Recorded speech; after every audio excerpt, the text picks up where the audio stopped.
Hello दोस्तों, आपका स्वागत है मेरे YouTube channel CA Jitendra Chauhan में। तो दोस्तों, हम तैयारी कर रहे हैं जो हमारी MPPSC ने इनकम टैक्स असिस्टेंट की जो एग्ज़ाम निकाली है, हम उसकी प्रिपरेशन कर रहे हैं। और मैं आपको दोस्तों जो अपनी यूनिट आपको टोटल MPPSC ने 10 यूनिट दी है कॉमर्स सब्जेक्ट की। तो हम उसमें यूनिट 1 अकाउंटिंग के जो कॉन्सेप्ट हैं हम उसके बारे में पढ़ रहे हैं। तो मैं आपको ऑलरेडी यूनिट 1 का पार्ट 1 पढ़ा चुका हूँ, जिसमें मैंने उनके ऑब्जेक्टिव और अकाउंटिंग के बारे में बताया है और साथ में मैं उसके MCQ भी आपको करा चुका हूँ।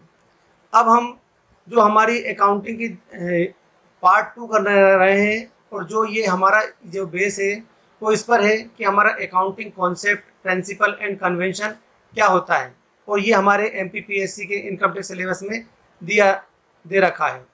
तो हम दोस्तों पहले हम इसके समरी में कॉन्सेप्ट समझेंगे और कॉन्सेप्ट समझने के बाद हम इसके MCQ भी लगाएंगे। तो दोस्तों, अगर आपने पुराना वीडियो नहीं देखा है तो आप मेरे यूट्यूब चैनल पर जाकर पुराना वीडियो देख सकते हैं।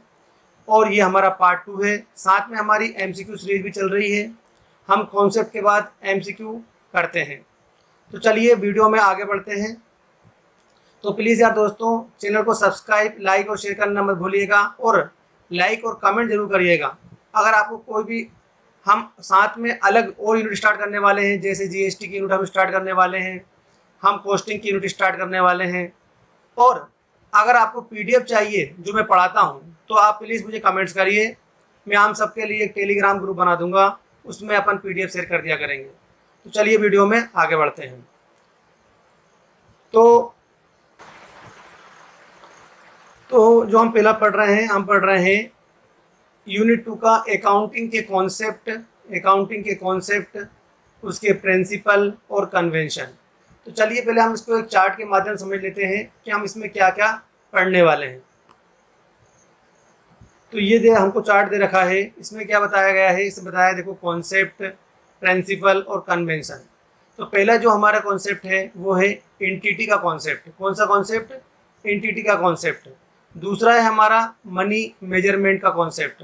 तीसरा है हमारा पीरियडिसिटी का कॉन्सेप्ट। चौथा हमारा एक्रूअल कॉन्सेप्ट। और ये हमारा पांचवा मैचिंग कॉन्सेप्ट। 6 है हमारा गोइंग कंसर्न का कॉन्सेप्ट। सातवां हमारा कॉस्ट कॉन्सेप्ट। आठवां हमारा रियलाइजेशन का कॉन्सेप्ट। नवा हमारा ड्यूअल एक्सपेक्ट कॉन्सेप्ट, कंजर्वेटिंग का कॉन्सेप्ट, कंसिस्टेंसी का कॉन्सेप्ट और मटेरियलिटी का कॉन्सेप्ट।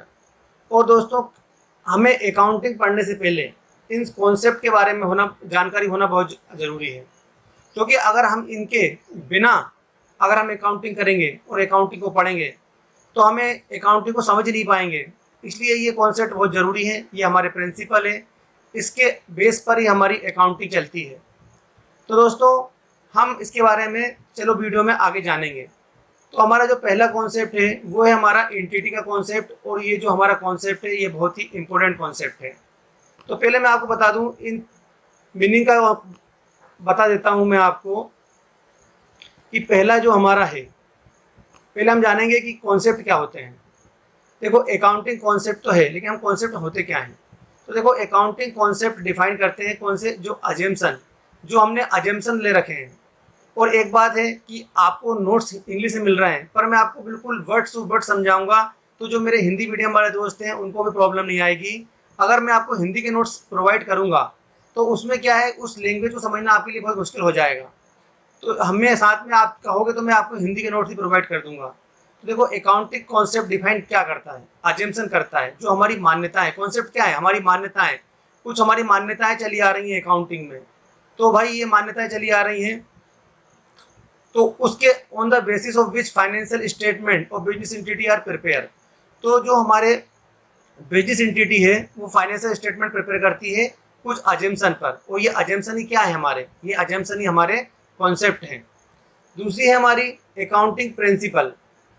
हमारी अकाउंटिंग प्रिंसिपल क्या है? देखो, अकाउंटिंग प्रिंसिपल क्या है? अकाउंटिंग प्रिंसिपल हमारे सिद्धांत हैं, कुछ हमारे अकाउंटिंग के सिद्धांत हैं, और उसको हर बिजनेस एंटिटी को फॉलो करना जरूरी है।